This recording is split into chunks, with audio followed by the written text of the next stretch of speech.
Bueno, saludos. Vamos a comentar eh, las respuestas que ustedes dieron a los cuestionarios de la semana pasada. Pero vamos a comenzar por pasearnos por las preguntas que hicieron los que no asistieron presencialmente el miércoles pasado.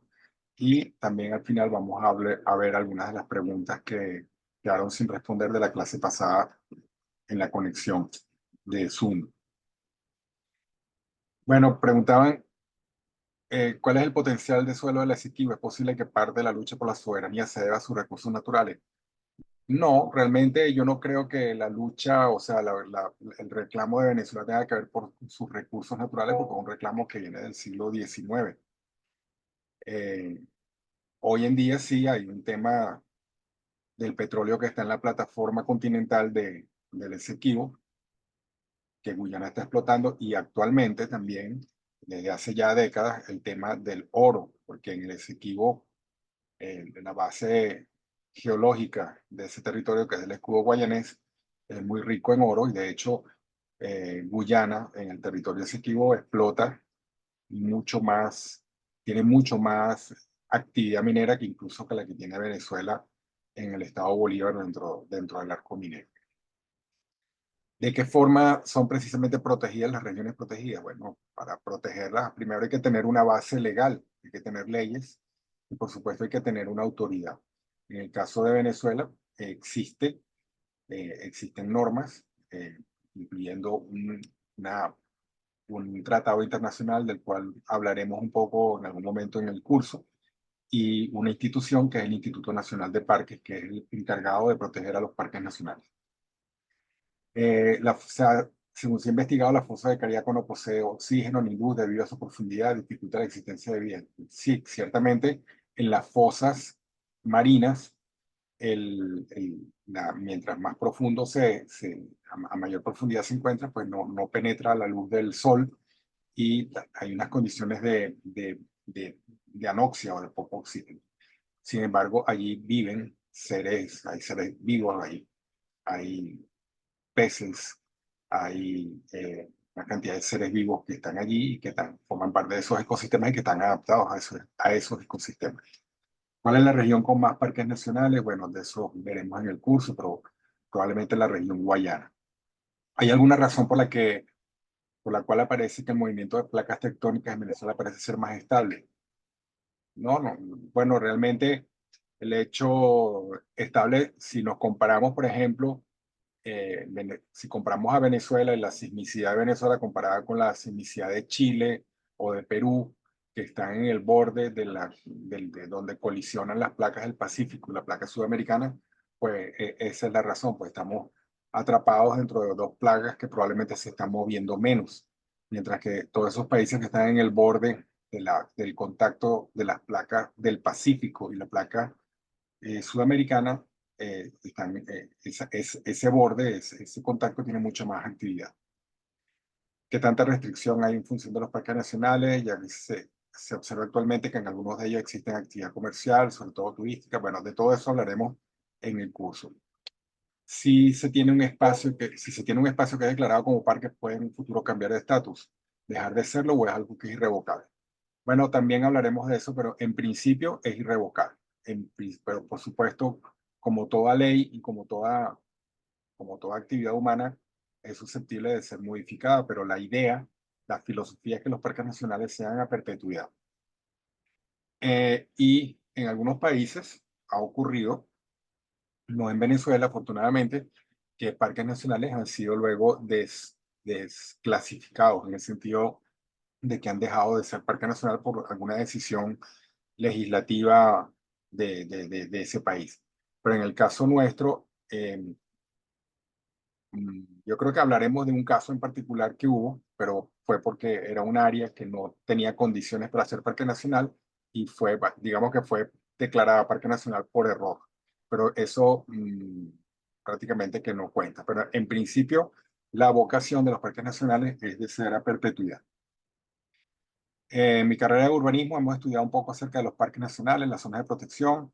Cuando mostró el mapa de los sistemas de parques nacionales, recordé la Ley Forestal de Suelos y Aguas, establece un marco legal, incluyendo no solamente parques, sino también la protección de cuencas. Sí, exacto. La Ley Forestal de Suelos y Aguas fue una ley que ya fue derogada y que dio el marco en un tiempo a los parques nacionales, monumentos naturales y otras figuras de protección, pero más orientadas hacia la producción, básicamente reservas forestales.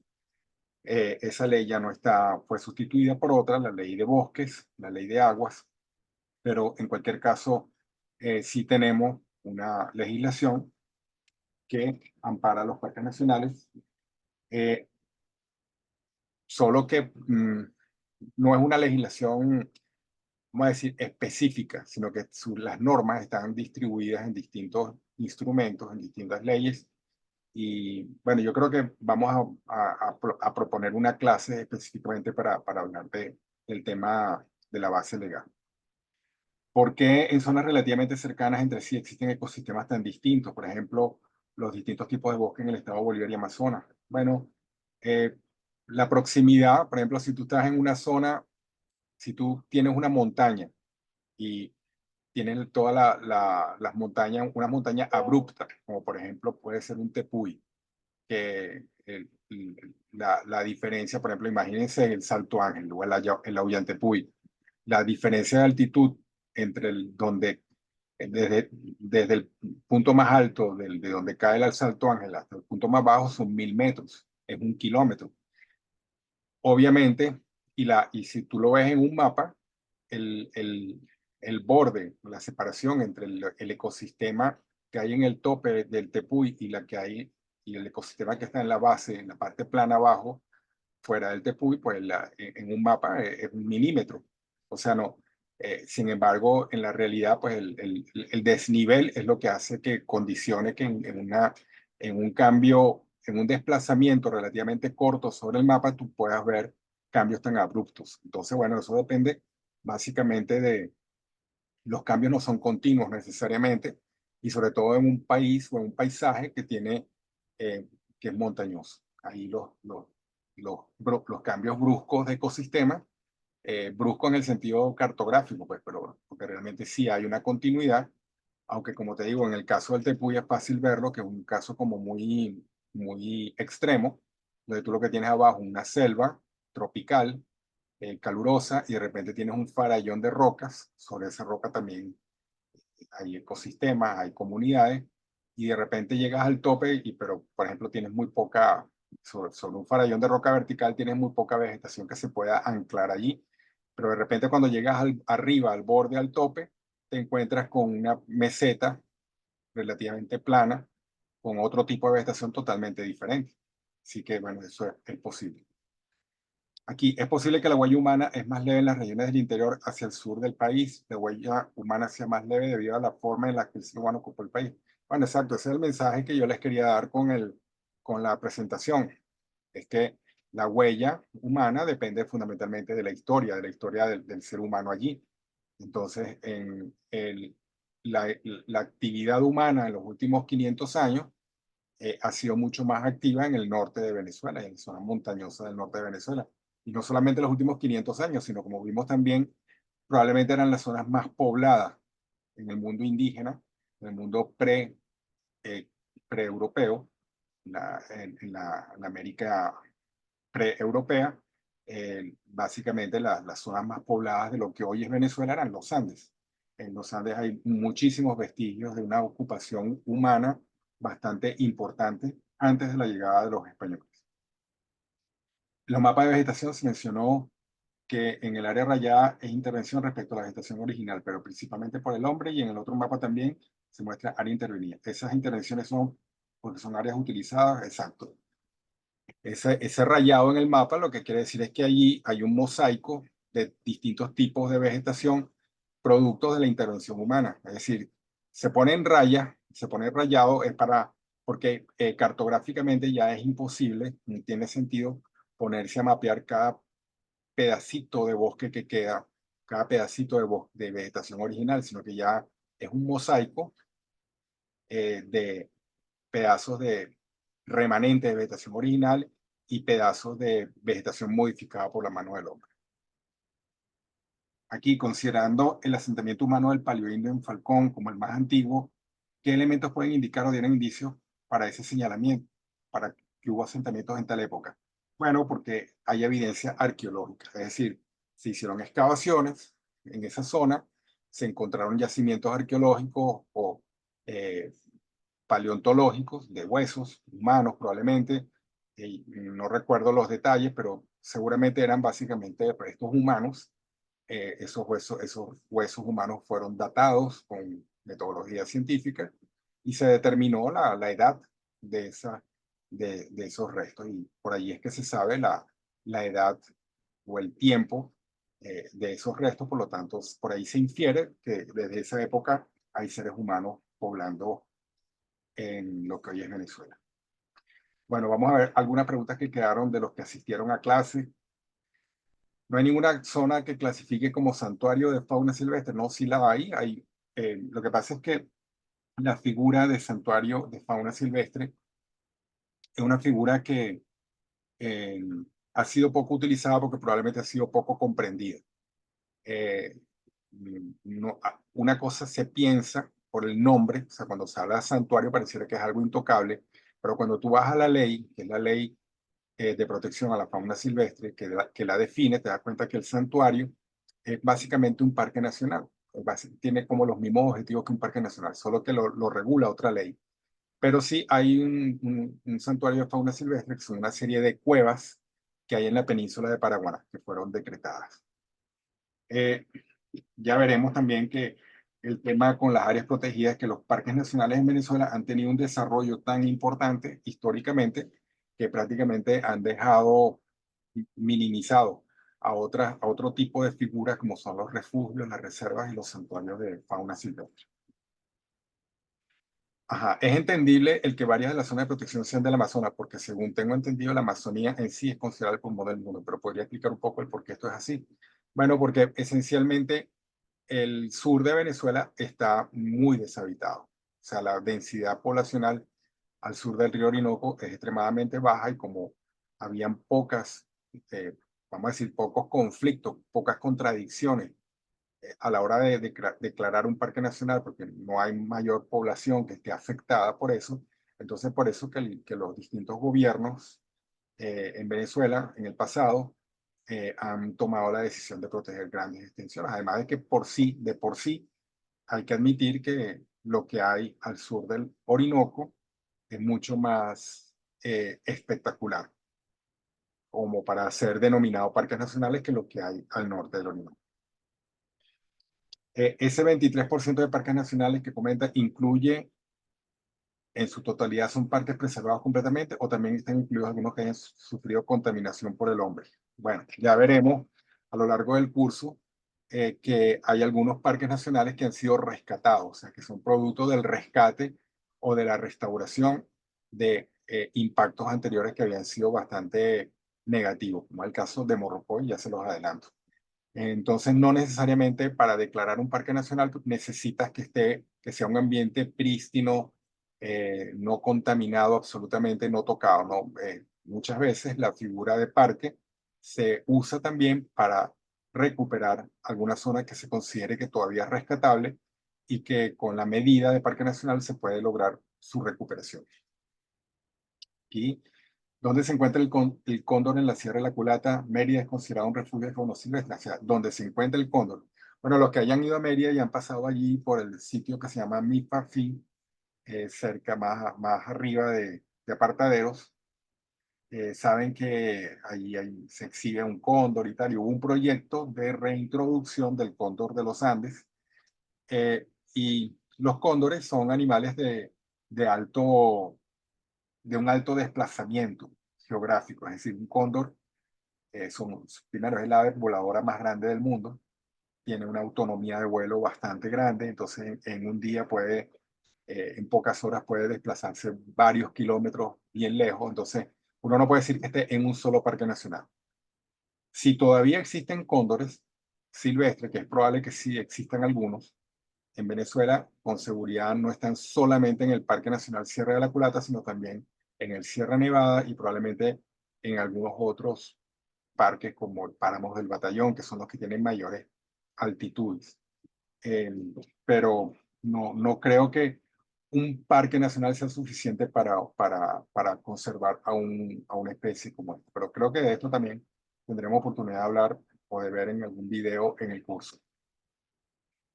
Me sorprende mucho lo de la fauna silvestre de Margarita. No tenía más o menos de qué fauna estamos hablando. Bueno, creo que se refería a que Margarita, por haber sido una isla, o por ser hoy una isla que estuvo en algún momento conectada con tierra firme, y luego cuando volvió a ser isla, volvió a estar rodeada de agua, quedó una fauna allí que evolucionó en forma autónoma, aislada. Entonces sí, hay algunas subespecies eh, que, que es una subespecie. Ya ustedes hoy, para la clase, para la semana pasada, vieron lo que es el concepto, vieron que el concepto de especie. Hay poblaciones que quedan aisladas de la misma especie, pero que luego empiezan a lo largo de miles de años, empiezan a desarrollar rasgos distintos y empiezan a diferenciarse unas de otras. Entonces, hay algunas subespecies en Margarita que son propias de allí. Hay un mono, hay un venado, no recuerdo si hay algunas otras. Entonces, en cualquier caso, no es que es una fauna así extraordinariamente distinta, pero sí tiene unos rasgos diferentes a la que hay en tierra firme. El escudo guayanés estuvo en algún momento sumergido. No, no hay evidencia geológica de que haya estado sumergido. Precisamente es una de sus características. El escudo guayanés siempre ha estado emergido y expuesto a la atmósfera terrestre. ¿La cantidad de parques nacionales ha aumentado con el tiempo o siempre ha sido el 23%? No, no, ya eso lo veremos en clase. Por supuesto que todo esto es producto de una evolución. Se comenzó con un parque nacional y vamos por el 45, pero han habido periodos donde se han creado varios, han habido periodos donde no se ha creado ninguno. Ya, tendremos oportunidad de verlo. La escasez de suelos aptos para la agricultura afecta la demanda nacional de comida o es suficiente para que Venezuela sea autosuficiente a nivel de agrícola. Bueno, comentábamos eso de que Venezuela, por ejemplo, comparado con Argentina, no tiene una gran cantidad de suelos eh, totalmente, o sea, de la mejor clase para una agricultura de altísima productividad. Ahora, ¿es suficiente para la demanda nacional? Yo creo que no es suficiente porque la dieta del venezolano ya hoy en día es tan diversa que probablemente hay muchos rubros que probablemente no haya suficiente tierras para producir todo lo que pudiera eventualmente demandarse. No sé. Realmente, pero también hoy en día la agricultura ha cambiado tanto. Por ejemplo, toda esa agricultura de hortalizas, o sea, lechuga, zanahoria, remolacha, ese tipo de agricultura requiere de un clima relativamente frío.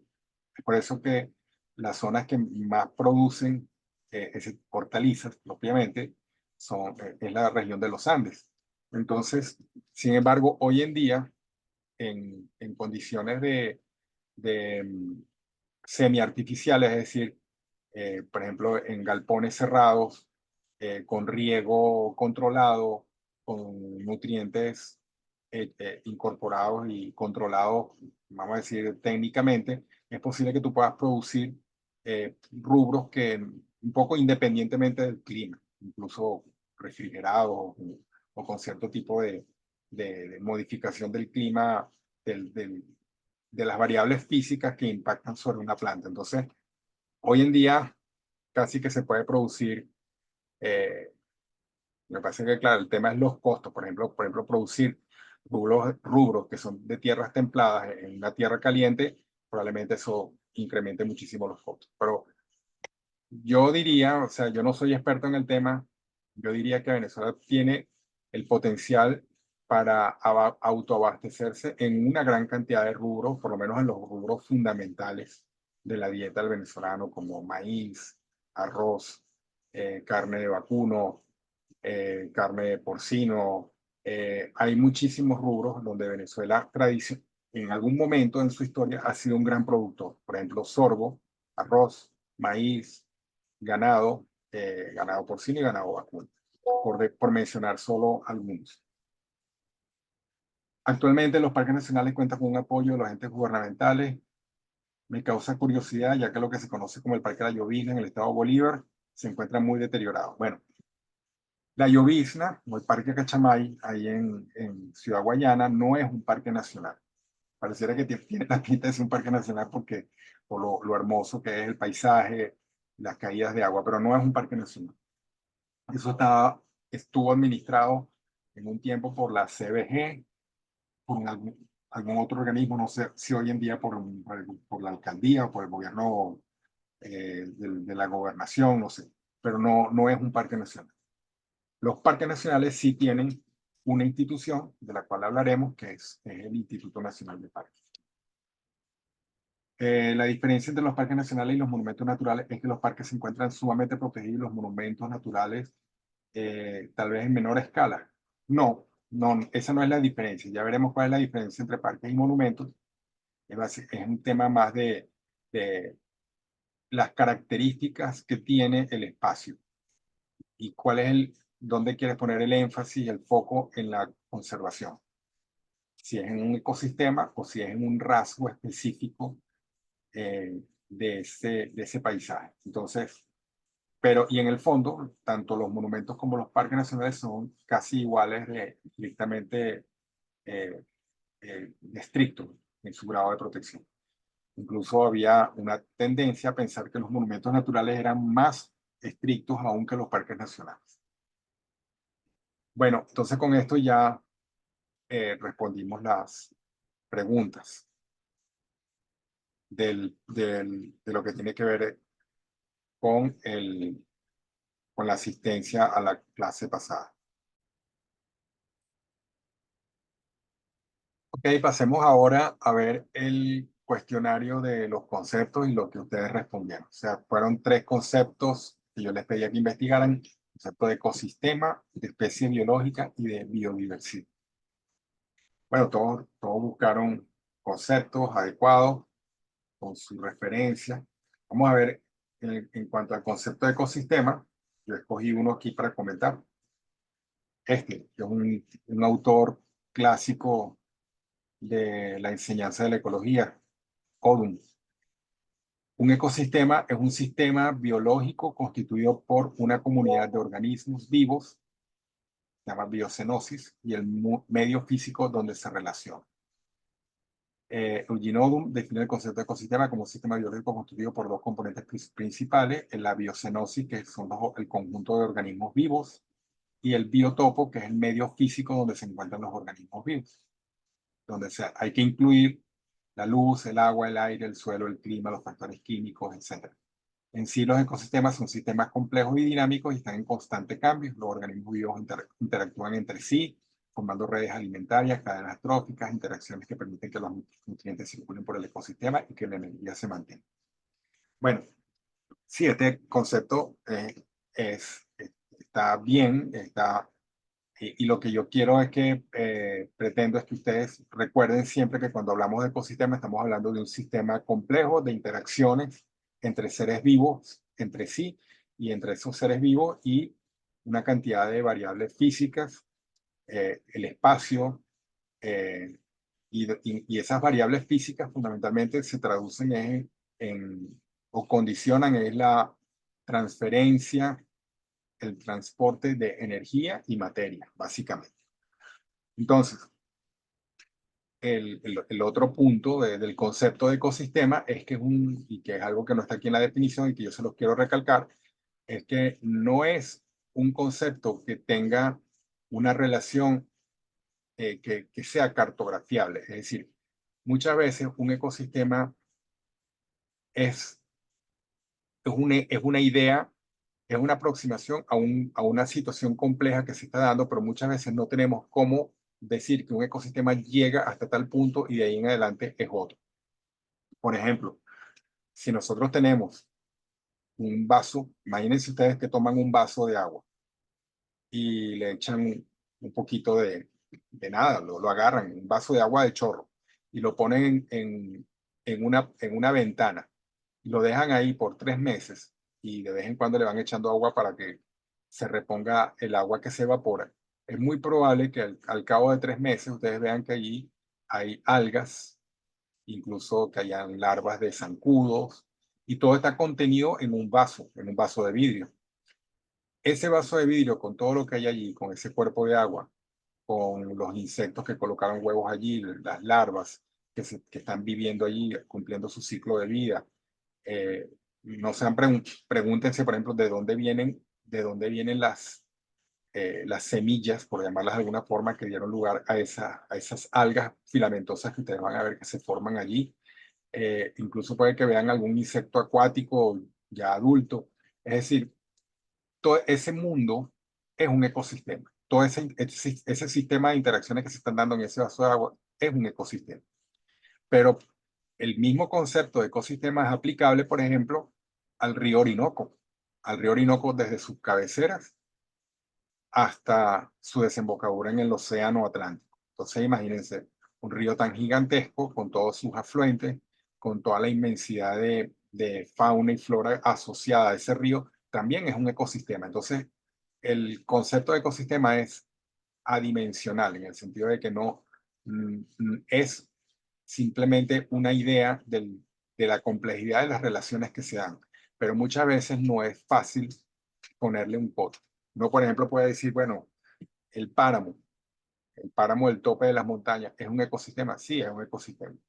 Y el bosque nublado que existe por debajo del páramo, ¿también es un ecosistema? Sí, también es un ecosistema, pero tanto el bosque como el páramo, ellos de por sí también interactúan entre sí y también forman parte constituyen un ecosistema. Entonces, eso es lo que quiero que entiendan, porque fundamentalmente los parques nacionales protegen son los procesos ecológicos y tratan de proteger a los ecosistemas. Entonces, ese es el sentido y el porqué la importancia de este concepto. Bueno, el concepto de especie biológica. Creo que había uno por aquí interesante. Una especie biológica es un grupo de organismos que pueden reproducirse entre sí en la naturaleza y producir descendencia fértil. Se caracteriza por estar reproductivamente aislada de otros grupos, es decir, que son incapaces de reproducirse con organismos de otra especie. También puede definirse como la categoría más básica del sistema taxonómico. Bueno, ¿por qué es importante el concepto de especie? Porque es la forma como nosotros tenemos para medir en forma visible, así práctica, la variedad de la expresión del fenómeno de la vida. Nosotros podemos distinguir, por ejemplo, un gato de un perro y podemos decir son especies diferentes. Y yo que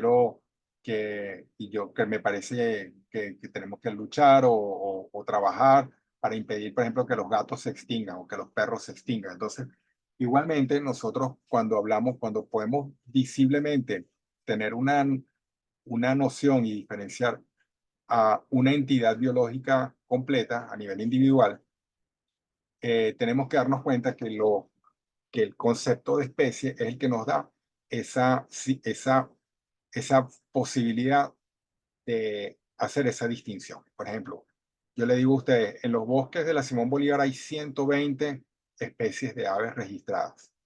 Eso no significa que no son 120 pájaros, no, son 120 poblaciones de unidades biológicas poblacionales, cada una de las cuales no interactúa con la otra a nivel reproductivo, es decir, no se están cruzando entre ellas, sino que mantienen su autonomía. Entonces, eso te da una idea ya de asombro, porque oye, tantas especies en un espacio tan pequeño, ¿sí? Y es un poco lo interesante que cuando estamos hablando de conservar biodiversidad, que es el objetivo de los parques nacionales, la biodiversidad que está dentro de los ecosistemas, que vive en los ecosistemas y que es producto de los ecosistemas también, entonces nos damos cuenta de que el concepto de especie nos es muy útil.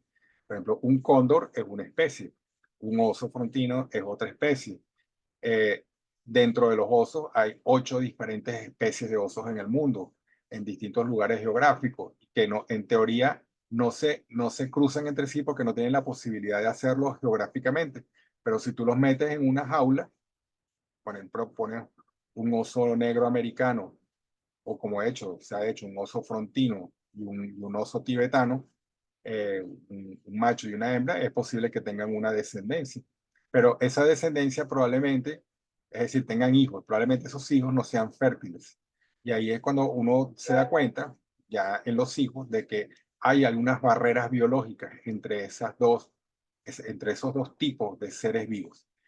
A pesar de que son muy parecidos, a pesar de que puedan tener un origen común, un ancestro común, no hay, entre ellos hay algo que les impide generar una nueva especie. Y eso es importante. Es importante que lo tengamos en cuenta porque cuando estamos hablando nuevamente de los parques nacionales, estamos hablando de cómo cómo contribuyen los parques nacionales a la conservación de las especies biológicas. Y finalmente, el concepto de biodiversidad, que ustedes se van a dar cuenta de que es otra manera de hablar de los ecosistemas y es otra manera de hablar de las especies. Fíjense, esta definición que está acá, es como la legal, la que más proviene de una convención eh, internacional que obviamente estuvo alimentada o estuvo inspirada por conocimiento científico, ¿no? La variabilidad de organismos vivos de cualquier fuente, incluidos entre otros los ecosistemas terrestres, marinos y otros ecosistemas acuáticos, y los complejos ecológicos de los que forman parte, comprenden la diversidad dentro de cada especie, entre las especies y de los ecosistemas. Bueno, ¿qué es lo que quiere decir el concepto de biodiversidad?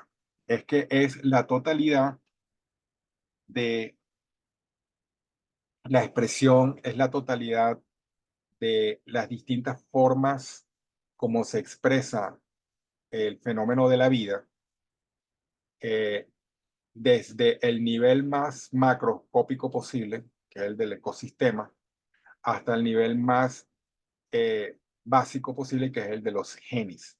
Todo lo que hay dentro, toda la gama de opciones intermedias que hay entre un ecosistema y los genes que están dentro de un individuo, todo eso es diversidad biológica. Cuando hablamos de biodiversidad o diversidad biológica, que son sinónimos, estamos hablando de ecosistemas, estamos hablando de especies, estamos hablando de la variabilidad interna que hay dentro de las especies. Por ejemplo, tú tienes una especie, vamos a suponer que haya una especie que es muy eh, típica de Sudamérica, como el chigüire.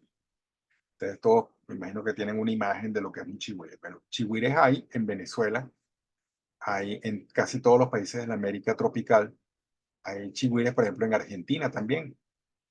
Eh, y si tú tomas un chigüire de Argentina y un chigüire de Venezuela y los pones en un corral, seguramente entre ellos va a haber una compatibilidad genética y podrán tener hijos, descendencia y una descendencia fértil.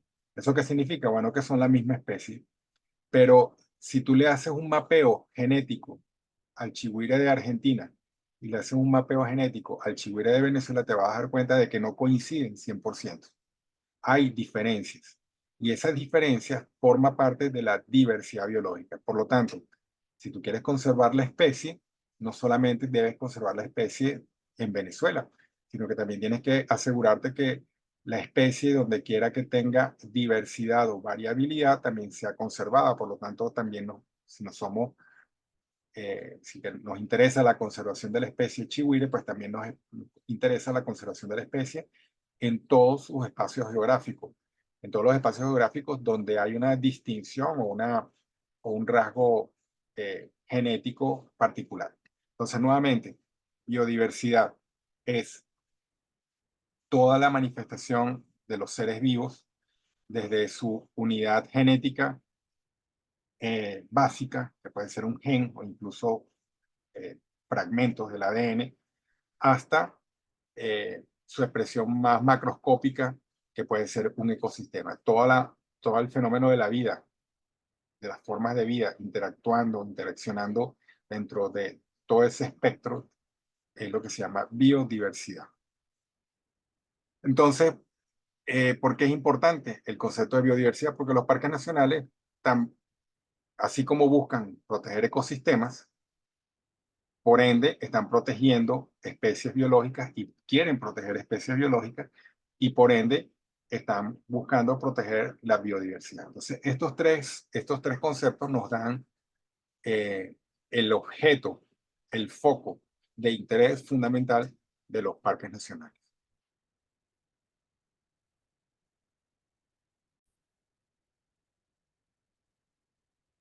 Ok, bueno, ahora vamos a ver el otro cuestionario, el de las lecturas. Ustedes leyeron este artículo sobre la geobiodiversidad y les pregunta a alguien que por qué Venezuela es un país megadiverso. Bueno, básicamente todos ustedes respondieron cosas interesantes, o sea, obviamente entendieron de qué se trata y por qué.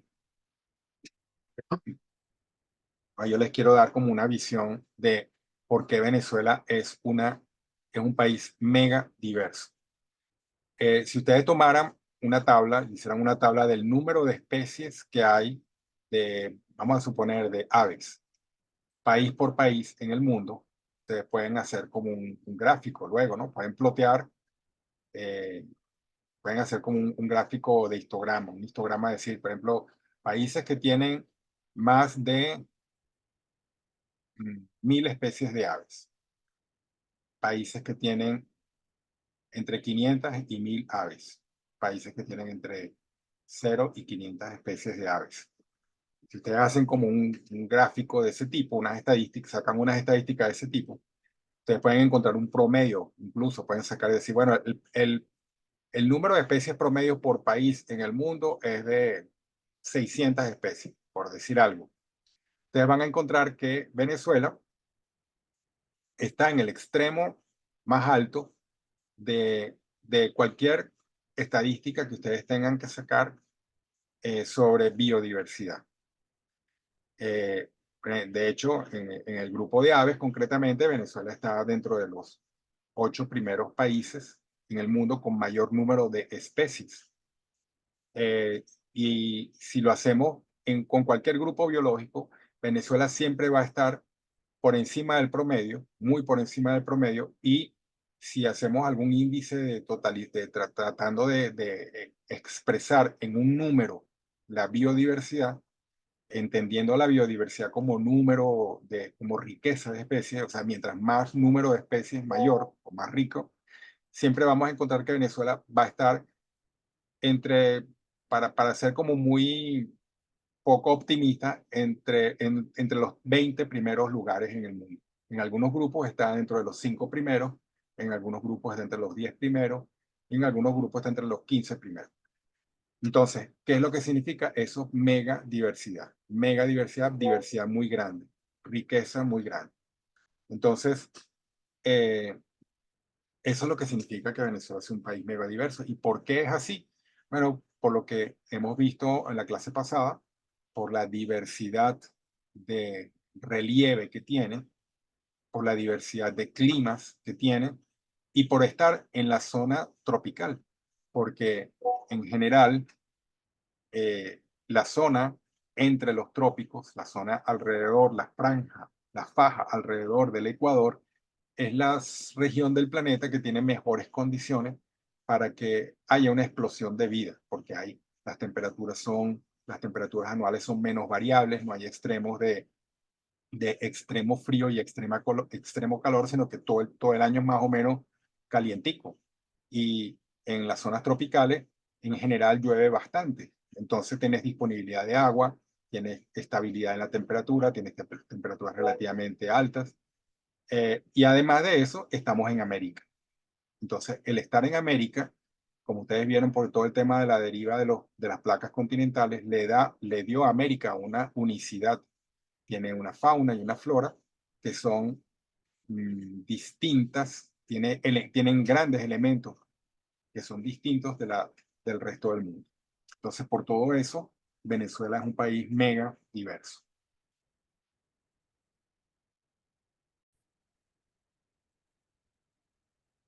Bueno, vamos entonces al último cuestionario, que es el del video, de los videos, y vamos a empezar por Pasión Amerindia. Yo escogí algunas preguntas, todas son interesantes, pero algunas que tal vez recogen lo que la mayoría quería eh, lo que la mayoría estaba preguntando, aunque no necesariamente todos, pero bueno. ¿Por qué el grupo de los saladoides no son mencionados en las clases de historia de Venezuela? Para explicar un poco cómo fue el recorrido que ellos realizaron para poblar y conocer las islas que posee el Mar Caribe. Bueno, es una buena pregunta. Por qué a nosotros en nuestra educación primaria y secundaria nos hablan tan poco de nuestro pasado en general? Y es una buena pregunta y para mí la única explicación es que simplemente, bueno, yo no quiero pensar que es que hay un interés deliberado, no, sino simplemente se le da prioridad a otras cosas que no son tan interesantes y que no nos ayudan a formar nuestra mente como pueblo venezolano, que al fin y al cabo necesitamos reforzarnos positivamente en nuestra identidad. Entonces, bueno, sí, es como todo el tema de nuestros ancestros, es un tema muy maltratado en los textos y en los programas oficiales de educación. Así que sí, por eso me pareció extraordinario colocarles este video para que ustedes vieran que no todo comenzó hace poco, sino que tenemos una historia muy larga y de que todo eso forma parte de nuestro acervo cultural. Otra pregunta acá: ¿es posible que las islas que ocuparon los saladoides en realidad hayan estado mucho más cerca entre sí hace 2500 años y ahora las estén haciendo más grandes? No, no, porque 2500 años, 15.000 años, 20.000 años que puede tener el ser humano en América no es suficiente tiempo es un tiempo muy corto como para ver grandes cambios en el movimiento de las placas tectónicas. No, lo que sí ha habido con seguridad son ascensos y descensos del nivel del mar. Es probable que cuando los seres humanos llegaron a América, al norte de América del Sur, es probable que, por ejemplo, Paraguaná haya sido una isla en algún momento. Es probable que la isla de Margarita no hubiese sido tal isla, sino que tenía un istmo que la conectaba con tierra firme. Entonces sí, han habido grandes cambios en el paisaje, pero no tan radicales así. Hoy en día es posible, vamos a ver aquí, hoy en día es posible encontrar tribus de descendientes saladoides en todas aquellas islas del Caribe que llegaron a conquistar. Entre ellas compartían el mismo gusto por la navegación o el asentarse en nuevas tierras, se volvieron a convertir en nómadas. No, no, generalmente, bueno, por lo que yo he leído, eh, la, lo, el ser humano como especie y en sus distintas poblaciones, probablemente recuerden el concepto de especie, el Homo sapiens es una especie, no tiene barrera genética para mestizarse y para mezclarse unas poblaciones con otras. Sin embargo, toda la variabilidad que nosotros vemos en los seres humanos proviene básicamente del aislamiento geográfico y también del aislamiento cultural. Es decir, hay culturas que no se mezclan con otras. Bueno, esto es todo un tema antropológico, pero en cualquier caso, a dónde quiero llegar es a que el ser humano como especie, por excelencia, es una esponja que está absorbiendo conocimientos y experiencias de otros seres humanos. Entonces, eh, cuando se aprende algo que te da mayor adaptación, que te da mayores posibilidades de sobrevivir, que te da mayores posibilidades de ser exitoso como grupo, como población, pues tú no, generalmente, una vez que adquieres eso, no lo abandonas. Es decir, el ser humano pasó de ser un recolector a ser un pescador, a ser un cazador, a dominar el fuego, luego a ser un agricultor, de ser nómada pasó a ser sedentario y así hay como una línea de evolución cultural que una vez que tú alcanzas una etapa nueva que te da más posibilidades, más recursos, difícilmente la abandonas, no la quieres abandonar, no, tú no echas para atrás, más bien vas adquiriendo cada vez más y más y más conocimientos y más recursos que te dan otras poblaciones humanas y otras culturas. Entonces, no creo que haya habido nunca un retroceso de ser sedentario a volver a ser nómada, salvo que sea una coyuntura, pues, por una catástrofe o algo de ese tipo. Ahora, ¿qué pasó con los saladoides? Recuerden que los saladoides son los arahuacos. Eran culturas del grupo lingüístico arahuaco. Los arahuacos fueron los primeros colonizadores del mar del Caribe Fíjense qué paradoja, ¿no? Tener que llamar Caribe, o sea, estamos hablando del mar Caribe, que es el mar de, de un grupo lingüístico de que son los Caribes, que eran los enemigos a muerte de los arahuacos. O sea, los arahuacos fueron los primeros que llegaron. Los arahuacos fueron los primeros que colonizaron todas las islas del mar, de ese mar interior americano, pues vamos a llamarlo así para no usar el nombre Caribe, de ese mar que está, que es como una barriga, pues ese mar interior del Atlántico que da con las costas de América Central, el sur de América del Norte y el norte de América del Sur. Ese mar y todas sus islas fueron colonizadas fundamentalmente por arahuacos, y luego esos arahuacos fueron desplazados o entraron en guerra con los caribes. Y los caribes entraron y los acabaron en muchos casos, se mestizaron en otros.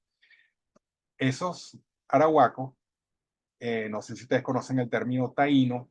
Los taínos llamaban taínos a los indígenas que los españoles encontraron en sus primeros viajes en el siglo XV, el primer viaje de Colón, cuando llegaron a la, Español, a la famosa isla de Guananí, y luego llegaron a la isla más grande que la llamaron la Española, que es donde está hoy República Dominicana y Haití, y llegaron a Puerto Rico y luego llegaron a Cuba. La población indígena que vivía allí era fundamentalmente arahuaco. También habían caribes, pues ya habían llegado los caribes. A los arahuacos los llamaban taínos. Y en estos días veía, o hace tiempo veía un video de una clase de antropología o antropología cultural de República Dominicana, donde se preguntan, y bueno, ¿y dónde están los taínos? Los taínos los aniquilaron, los desaparecieron, los extinguieron. Resulta que no, los taínos simplemente se mestizaron, y los taínos siguen viviendo en la forma de los dominicanos actuales y en la forma de los puertorriqueños actuales. Incluso los estudios genéticos te lo reflejan, te dicen que un gran porcentaje o una gran proporción de genes indígenas, probablemente arahuacos, están presentes en la población hoy en día. Entonces, eh, a eso me refería, pues, que realmente no, no, no hubo un proceso de extinción, sino básicamente de aculturamiento y de modificación de la cultura y de mestizaje. Y aquí esta última pregunta: considerando que el botuto actualmente se encuentra en peligro de extinción y sigue siendo altamente consumido en los roques, tomando en cuenta los datos de carne de botuto transportada, eso fue determinado debido a que se encontraban los caracoles en la costa. ¿Hay registros de si existía sobrepoblación del mismo en esos tiempos? Bueno, sobre eso hay unos estudios muy bonitos que han hecho algunos arqueólogos y algunos biólogos, porque en los roques se han encontrado concheros. ¿Qué es un conchero? Un conchero es el sitio, era el botadero de conchas de los indígenas que iban a los roques a pescar o cazar botutos. Pescar botutos es el término correcto. Entonces ellos sacaban al caracol, sacaban el músculo del animal, y la concha vacía la tiraban en un sitio. Y como ellos se reunían en sitios específicos para hacer esa actividad, eh, resulta que hacían montañitas de conchas vacías. Esas montañitas de conchas vacías, yo creo que es lo que llaman concheros, y se han hecho estudios sobre eso, sobre la estructura poblacional de esas conchas, cuáles eran los tamaños que ellos cazaban, la cantidad. Incluso se ha tratado de ver en qué fecha lo hicieron y tal. Pero el asunto es que a lo largo de unas cuantas generaciones, no sé cuántas, pero probablemente centenares de generaciones, los, estas islas fueron visitadas desde tierra firme para buscar carne de botuto, y la especie no se extinguió. A pesar del uso intensivo que hacían, eh, la especie no se extinguió. Hoy en día, no sé cuál es la situación del botuto, pero el botuto está muy disminuido en los bosques. Ha habido, a pesar de que es una especie protegida, y hay una veda, y hay una época en el año en que no se puede pescar, la realidad es que nadie respeta eso, y las autoridades no lo hacen respetar, y entonces hay una extracción no sostenible de ese recurso. Pero piensen, durante miles de años, los arahuacos estuvieron sacando botuto y no lo extinguieron. Bueno, entonces, ¿cuál es el objetivo de esta pasión amerindia? Bueno, primero que ustedes vean los, los recursos que tenían estos antepasados nuestros, que lo impresionante y lo interesante que es el espíritu humano, cómo se lanza hacia lo desconocido, cómo no habían barreras geográficas en el fondo que fueran limitantes para la expansión humana, eh, que esto es algo que es de la especie humana, o sea, esto es un rasgo, un carácter de la especie humana, esa osadía, ese retar al peligro. Entonces, muchos preguntaban, ¿y cómo hacían para orientarse? Bueno, probablemente se orientaban eh, por las estrellas, conocían los vientos, conocían las épocas del año en que los vientos soplaban en tal o cual dirección, pero ciertamente los pioneros tienen que haberse lanzado casi que a ciegas, porque ¿cómo sabían ellos que había tierra más allá? ¿Qué los empujó a lanzarse en canoa a, a ir hacia un horizonte donde no veían tierra y apostar a que iban a encontrar tierra? De verdad que es impresionante lo que es el espíritu humano y eso es lo que yo quería resaltar con este video y que entiendan que, bueno, que la presencia humana es antigua en Venezuela, en todos nuestros paisajes y que tenemos que valorarlo. Bueno, luego entramos en este otro video que es el más controversial y yo se los coloqué a propósito. Vamos a responder algunas preguntas y de que yo seleccioné aquí y luego le hago un comentario general. ¿Por qué cuando los españoles llegaron a América del Sur fueron salvajes con los indígenas, teniendo en cuenta que los españoles tenían la orden de poblar las nuevas tierras que se encontraran en su camino? Bueno, miren, esta es la pregunta central porque eh, el, la percepción que nosotros tenemos de lo que ocurrió hace 500 años y ese proceso lo vemos con los ojos de hoy y tendemos a, a verlo como con los parámetros morales y éticos que nosotros nos manejamos hoy en día. Pues, sin embargo, si nosotros nos ponemos en la mente de los seres humanos de Europa y de América, 500 años atrás, en los años 1500, 1400, 1500, las perspectivas son totalmente diferentes. El salvajismo, bueno, es relativo. O sea, el asunto es que si ustedes han estudiado historia y ustedes ven lo que es la historia de la humanidad y se leen, por ejemplo, un manual de historia universal, eh, lo que van a encontrar fundamentalmente son los relatos de los conflictos bélicos entre los pueblos. Es básicamente la historia de la guerra, esencialmente. Puede que hayan algunos rasgos diferentes, pero básicamente que todos los momentos claves de la historia de la humanidad los vemos a través de los choques violentos entre distintos pueblos por distintas razones, unos que conquistan, otros que son conquistados, otros que se rebelan, otros que... Entonces, lo que ha pasado durante los, ¿cuánto? 4.000, 5.000 años de historia. Y digo historia porque hablamos de historia donde hay registros escritos o registros objetivos de qué fue lo que sucedió. Y básicamente los registros objetivos de qué sucedió, básicamente nos los da la escritura. Entonces, desde que los sumerios inventaron la escritura, por allá por el 4.000 y pico antes de Cristo, hasta hoy en día, básicamente lo que podemos sacar de lección es que la interacción entre los seres humanos siempre ha sido violenta. Y ciertamente España llegó a estas tierras con un objetivo de dominar para controlar rutas comerciales, básicamente. Y luego se encontró con algo inesperado que era un continente nuevo, un continente que no estaba cartografiado, un continente que el mundo no conocía que existía. Y por supuesto que en ese momento ellos tomaron la decisión de poblarlo, de mudarse, o sea, de trasladar sus instituciones y no con el ánimo de colonizar, es decir, no con el ánimo de explotar, sino con el ánimo de ocuparlo y de que fuera parte de ellos. ahí yo les invito a que le sigan la pista, por ejemplo, a este canal de YouTube de Eric Cárdenas, porque él tiene infinidad de videos que tratan sobre este tema. ¿Cuál es la situación? La situación es que si ciertamente ese encuentro o esa conquista de Europa, no de Europa, de España en América fue violenta, era inevitable que fuera violenta. Y no porque fueran españoles, porque si hubieran sido portugueses, hubiera sido probablemente peor, y si hubieran sido franceses o ingleses, probablemente hubiera sido aún peor.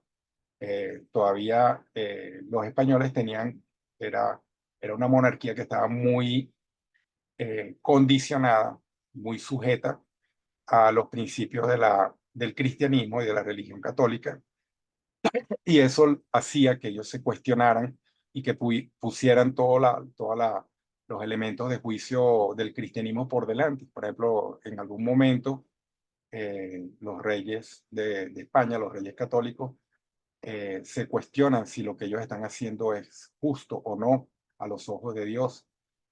Una de las primeras medidas que toman es la de no esclavizar a los indígenas, a los nativos, en un mundo donde la esclavitud era algo normal. España decide no esclavizar a los aborígenes, penalizar el tráfico de esclavos, mientras que otros países europeos como Holanda e Inglaterra estaban súper activos en el tráfico de esclavos, fundamentalmente de África hacia América, y ciertamente España en algo se benefició de eso, pero nunca eh, aceptó que los indígenas fueran esclavos. De hecho, una de las razones por la que Colón fue execrado y fue visto con malos ojos por los reyes de España a su regreso fue porque pretendió esclavizar a algunos indígenas taínos, por cierto, que traía de regreso en sus viajes. Entonces, en otras palabras, ¿cuál es el punto? El punto es que, bueno, sí, si nosotros vemos incluso las interacciones entre los pueblos indígenas entre sí para el momento de la llegada de los españoles, y vemos, por ejemplo, que los aztecas, los famosos aztecas, eh, que eran el pueblo mexica, que llaman técnicamente, estaba en guerra y estaba sojuzgando a todos los demás pueblos que vivían alrededor de la meseta del central de México, y los sacrificios humanos y los rituales y los sacrificios en masa. eh, la conclusión es que la naturaleza humana es así. La naturaleza humana es violenta, la naturaleza humana, eh, y en ese contexto uno tiene que entender qué fue lo que ocurrió cuando un mundo descubre al otro y el otro mundo a su vez se entera de que existe otro mundo. Entonces, esa interacción obviamente muy difícil iba a ser en forma pacífica. Y eh, bueno, es un poco para responder a este comentario, pero ya les di más o menos cuál es el contexto de la razón de este video. Y porque el Día de la Raza, Mestizaje, Resistencia Indígena o Hispanidad se celebra en diversos países, pero con diferentes nombres y razones por el cual deciden tomarlo de esa manera. ¿Cuál es el nombre que normalmente se conoce en la mayoría de estas regiones y cuál es la razón válida para todas estas aportaciones y puntos de vista de cada país? ¿Habría otra propuesta opuesta a las que normalmente conocemos? Bueno, el tema es que lo que hoy se celebra en Venezuela oficialmente como Día de la Resistencia Indígena siempre fue durante muchísimas décadas el Día de la Raza. Entonces, ¿qué era lo que se celebraba el 12 de octubre?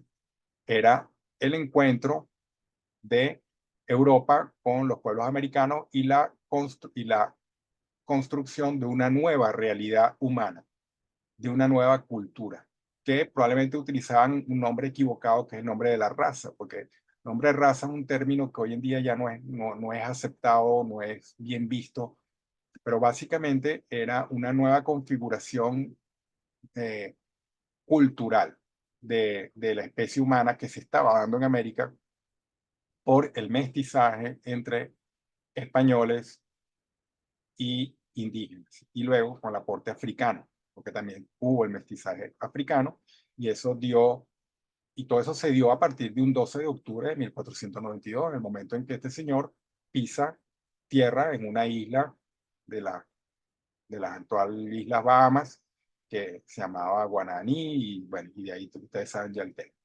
Entonces, obviamente había que, el sentido de celebrar un día de la raza era como celebrar el día de lo que nosotros somos, de dónde venimos, de dónde surgió lo que nosotros somos hoy, porque nosotros hoy no somos ni indígenas puros, ni africanos puros, ni españoles puros, somos esencialmente, tanto genéticamente como culturalmente, aunque genéticamente muchos podrán decir, bueno, mi papá, qué sé yo, es alemán y no tiene nada que ver con esto.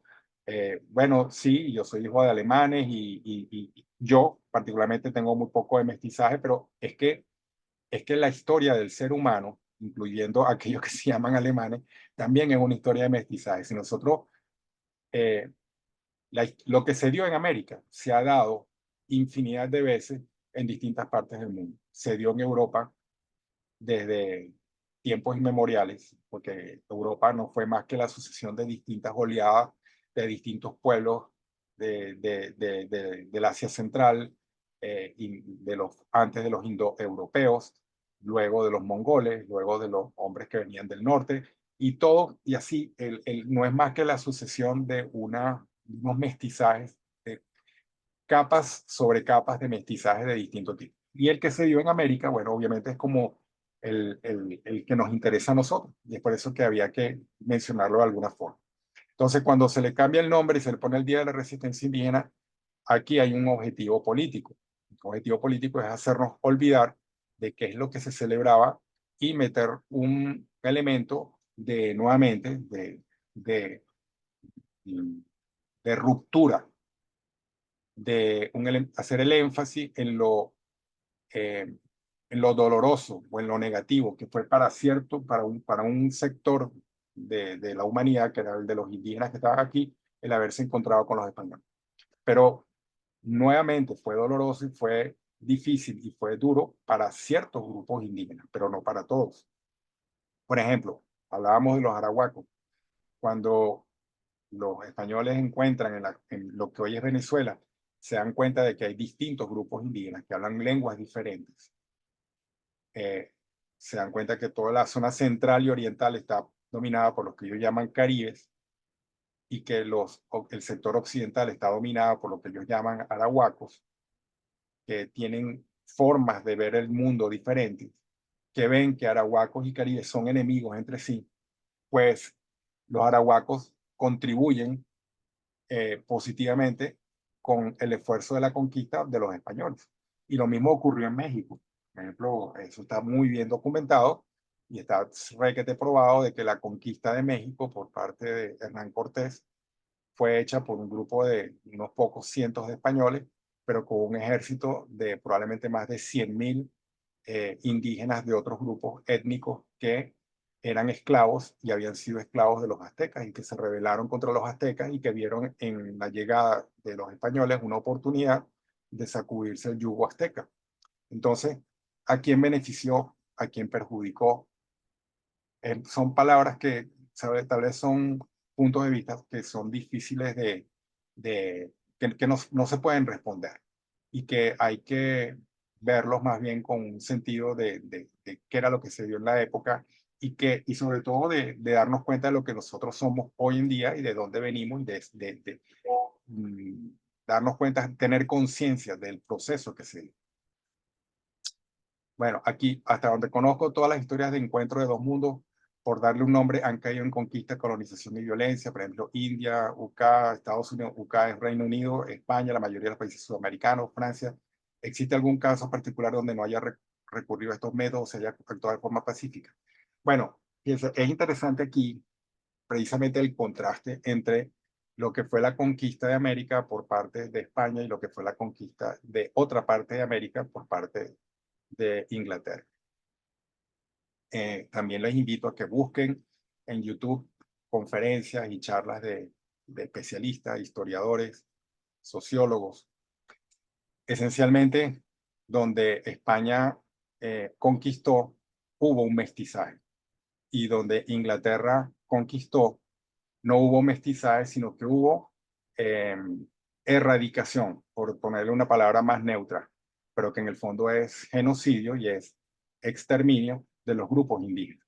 cuando los famosos colonos del Mayflower, que son aquellos colonos ingleses que llegan a América del Norte y establecen las colonias de la costa este de Estados Unidos, llegan, al principio entran en una relación positiva y de cooperación con los grupos indígenas que allí había, porque América del Norte estaba poblada, tan poblada o más poblada que América del Sur, probablemente, aunque no, obviamente la mayor parte de la población de América en aquel momento estaba en Mesoamérica, en Centroamérica y en los Andes. Pero cuando llegan los ingleses a América del Norte y establecen esas colonias en sitios donde España aún no había llegado, no, donde España aún no había colonizado, no había, bueno, nuevamente la palabra colonizado, no había ocupado, no había conquistado, al principio se da una relación positiva de cooperación, que al cabo de pocos años se convirtió en una relación eh, eh, de violencia que condujo eh, a la desaparición de los grupos indígenas que allí vivían. ¿Por qué? Porque había una mentalidad diferente. Nuevamente yo les mencioné antes un poco el tema de la impronta cristiana que tenían los españoles. Esta impronta no la tenían los ingleses, porque si bien también eran cristianos, eran cristianos protestantes, venían con otra mentalidad. Y la cosmovisión que ellos traían era la de mantenerse ellos como dentro de su visión del mundo, no cabía una interacción, no cabía una asimilación del mundo indígena. Mientras que España sí, políticamente, desde el principio se planteó la asimilación del mundo indígena, los ingleses no. Los ingleses para ellos o eran ellos o eran los indios, pero no podían convivir, no podían coexistir.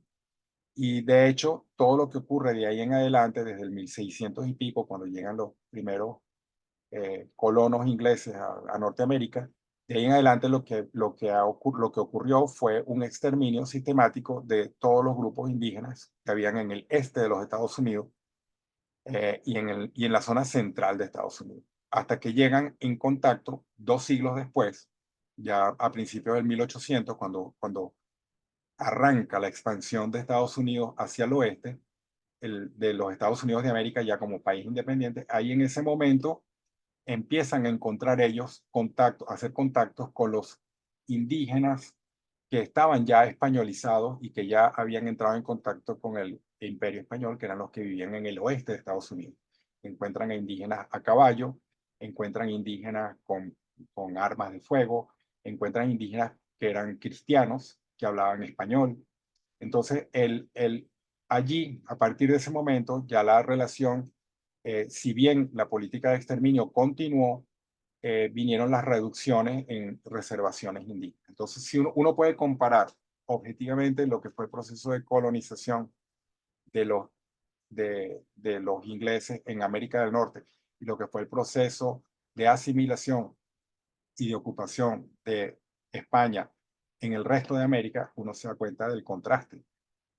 Y el contraste es que básicamente España generó naciones mestizas, mientras que Inglaterra generó básicamente una nación blanca, porque incluso cuando promovió la inmigración de europeos en el siglo XIX, lo hizo con inmigración básicamente alemana, centroeuropea y irlandesa, aunque los irlandeses también también tenían su rollo con los irlandeses porque no eran protestantes, sino que eran católicos.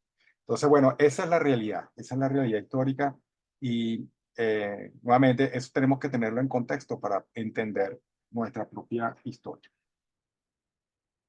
Bueno, si la interacción cultural con un imperio tan avanzado para la época como lo era el español fue beneficiosa para algunas olas, ¿a qué se debe que los países hispanohablantes tengan un nivel de desarrollo tan bajo? Bueno, esta es otra pregunta fundamental. Eh, Tenemos un nivel de desarrollo bajo en términos materiales, pero en términos sociológicos no sé si se pueda decir que hay un nivel de desarrollo bajo. Por ejemplo, instituciones como la familia son instituciones que están mucho más arraigadas en estos países hispanos los países anglos, por ejemplo, aunque todo eso ha empezado a cambiar. Pero básicamente, yo no sé, yo no soy sociólogo, pero me parece que no es, eh, el, no es la única forma de medir progreso, el progreso material.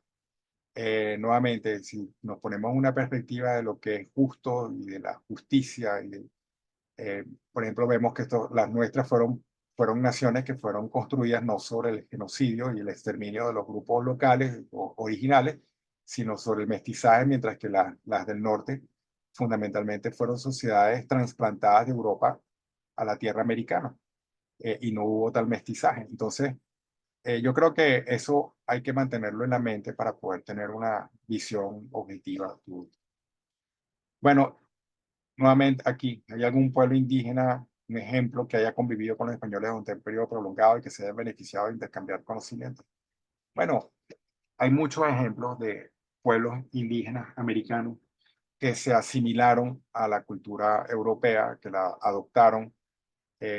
Si uno ve, por ejemplo, todo lo que es el mundo inca, el mundo del indígena de los Andes peruanos y del Alto Perú, vemos que es un mundo indígena que se mestizó y se mezcló con el grupo, con la cultura española, asimiló la religión, asimiló elementos de la gastronomía, de la música, del vestido, y se puede decir que de alguna forma, como decíamos antes, se benefició de esa adquisición.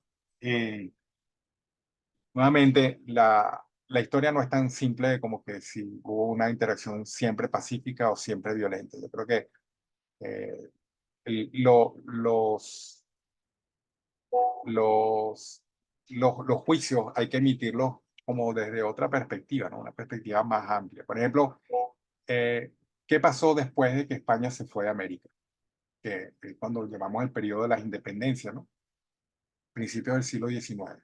Bueno, a partir de ese momento cambiaron las leyes, cambiaron los esquemas, eh, y al cambiar las leyes y al cambiar los esquemas también cambiaron las relaciones con los pueblos indígenas. En casi todas las naciones sudamericanas, incluyendo a Venezuela, los derechos de los pueblos indígenas eh, fueron eliminados. Por ejemplo, derechos a la tierra, derecho a la propiedad comunal.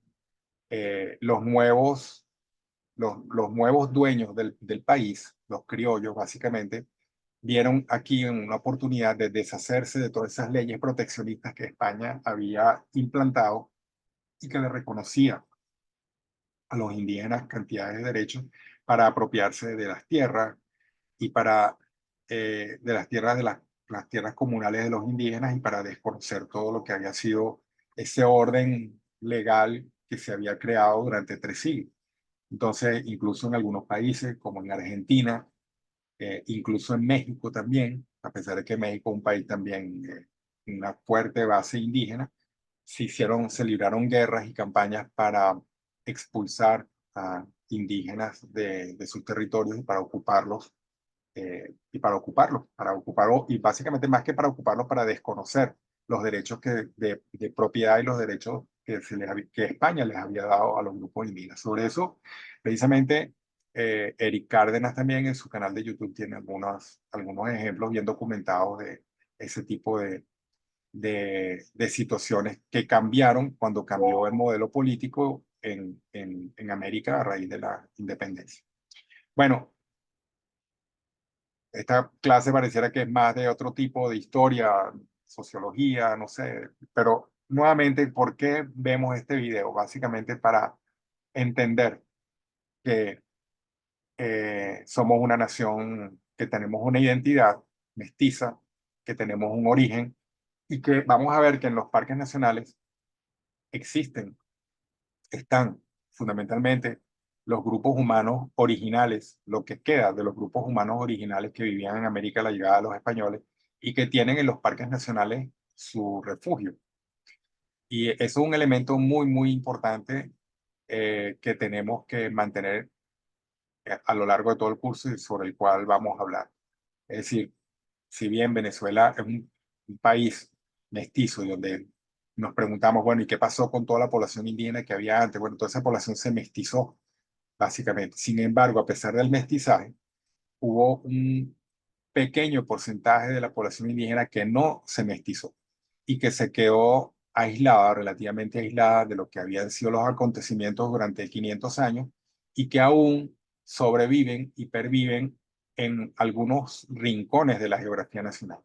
Y esos rincones de la geografía nacional fundamentalmente coinciden y están protegidos por parques nacionales. Y eso es un elemento importante que tenemos que mantener en cuenta a lo largo del curso. Y es por eso que toda esta polémica, si vamos a hablar de indígenas en Venezuela, tenemos que hablar de la historia. Y es por eso que me pareció que este video nos daba esa perspectiva, porque no podemos caer ni en la visión derrotista de que qué malvados fueron aquellos que, españoles que vinieron y tal. Que estamos, básicamente estamos hablando de los que fundaron el país que nosotros somos. O sea, Venezuela no fue fundada por Simón Bolívar.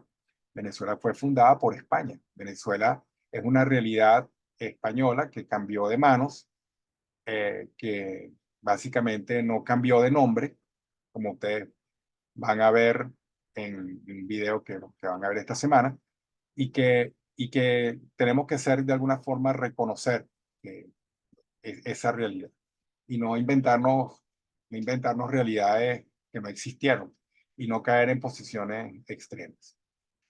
Bueno, y finalmente el tema de Isla de Aves, porque este es el otro elemento que me interesa mucho que nos percatemos, y es que Venezuela no es solo tierra, no es solo continente, también es mar.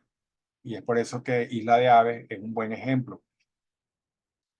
¿Es posible que Isla de Aves desaparezca a causa del calentamiento global? Es posible si hay un incremento más o menos importante en el nivel del mar, con que suba 1 metro el nivel del mar, Isla de Aves va a desaparecer. Pero lo interesante es que no va a ser la primera vez que va a desaparecer y que seguramente va a volver a aparecer. Ahora, no en los tiempos nuestros, pero ¿qué va a pasar con la soberanía de Venezuela? Bueno, si Venezuela sigue sobreviviendo como nación política, como entidad política, en los próximos siglos, pues Venezuela tendrá que hacer esfuerzo para seguir ocupando y justificando su participación allí, su participación en ese pedacito de espacio geográfico. Bueno, ya hizo algo que fue la creación, la construcción de esa base naval que está allí, ese apostadero naval sobre pilotes, de manera de que si incluso llegase a desaparecer la isla, va a quedar esa plataforma anclada al fondo del mar, un mar que obviamente no va a ser muy profundo allí, pero eso que Venezuela le va a tocar hacer es lo mismo que China, por ejemplo, está haciendo hoy en día en distintos puntos del mar de China. O sea, no sé si ustedes conocen algo de la geopolítica de China actual, pero China tiene un conflicto con todos los países que bordean el llamado mar de China. Ese llamado mar de China arranca por allá, por Taiwán, y va dando toda la vuelta hacia el sur, hacia el suroeste, y con Filipinas, y con Vietnam, y con Corea, y bueno, Corea está más al norte, con Malasia, con Indonesia, con todos los países que bordean esa costa de Asia.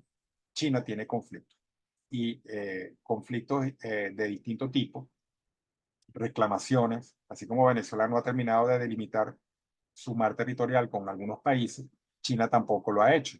Entonces, en muchas ocasiones China está haciendo eso, está levantando plataformas artificiales en distintos puntos donde China clama que tiene derechos. Entonces, tiene su presencia, en la medida que tenga una presencia física y sobre todo si es militar, pues está fabricando derechos y está haciendo derechos. Bueno, y a Venezuela no le quedará otra sino hacer lo mismo, invertir dinero en mantener su presencia en Isla de Aves. ¿Por qué nos enseña desde hace muchos años, específicamente desde que somos pequeños, que Venezuela limita marítimamente solo con el Mar Caribe? Bueno, está nuevamente, aquí volvemos a la otra pregunta que decíamos, ¿y por qué no nos hablan de los saladoides y de los arahuacos? ¿Y por qué no nos hablan de que somos un país marino también? Fallas del sistema educacional venezolano, fallas graves, fallas que no se entienden. Entonces, bueno, eh, a pesar de que en el pasado muchos países quisieron adueñarse de Isla de Aves, Venezuela siempre salió victoriosa. Bueno, salió victoriosa porque probablemente en esos casos Venezuela supo hacer pisar duro y hacer su presencia valer. Pero también no se puede olvidar de que teníamos un aliado relativamente poderoso que era Estados Unidos, en el sentido de que Estados Unidos, hay que admitir, Venezuela, a Estados Unidos siempre, en este caso de la frontera marítima, eh, le dio la razón a Venezuela. ¿Frente a quién? Básicamente frente a Inglaterra, que Inglaterra era la otra potencia con la que teníamos que rivalizar porque era Inglaterra la otra posible colindante o la otra posible vecina y Francia, en el Holanda. Francia, Holanda e Inglaterra eran las otros tres países europeos con los que Venezuela tenía que eh, delimitar fronteras marítimas. Y Venezuela, creo que a lo largo del siglo XIX y el siglo XX, eh, Estados Unidos le dio la razón a Venezuela. Y eso tenía mucho peso porque al fin y al cabo Estados Unidos era la potencia militar dominante en la región. ¿Desde cuándo? Básicamente desde finales del siglo XIX. Y bueno, ahí hay otros episodios de la historia que probablemente ustedes no sé si habrán conocido, lo que iba a Venezuela en el año 1908 y todo aquel rollo. Bueno, básicamente Estados Unidos ha jugado a favor y en contra de Venezuela en varias oportunidades, pero no, uno no puede desconocer que en ocasiones ha jugado a favor. Y una de esas ocasiones creo que ha sido con el tema de la delimitación de las fronteras marinas. Debido a la temática del curso, ¿hay alguna manera de que sea factible que Isla Ave sea un atractivo de turismo responsable? Bueno, yo no creo, porque es tan pequeño que el turismo no creo que pueda ser una actividad sino muy elitesca y muy pequeña, muy de turismo científico. Aquí básicamente yo creo que Isla de Aves su gran vocación es ser un espacio para la conservación y para la investigación.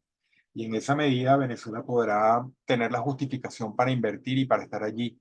Bueno, tiene la justificación porque le está dando mar territorial. Mejor justificación que esa no puede haber. Pero como es una isla tan pequeña, es realmente un banco de arena y una plataforma que se construyó allí con artificial, con fines de resguardo y de vigilancia. Yo no creo que haya una actividad turística, a menos de que de repente hayan unos veleros que anclen allí y que sea un turismo muy elitesco, en el sentido de que turismo tipo, no un crucero, pero sí pequeñas o grandes yates que pudieran llegar allí, anclar y pasar unos días y tal. Que sí. Pero realmente está muy lejos, está en el medio del océano prácticamente. No creo que el turismo tenga un potencial importante allí.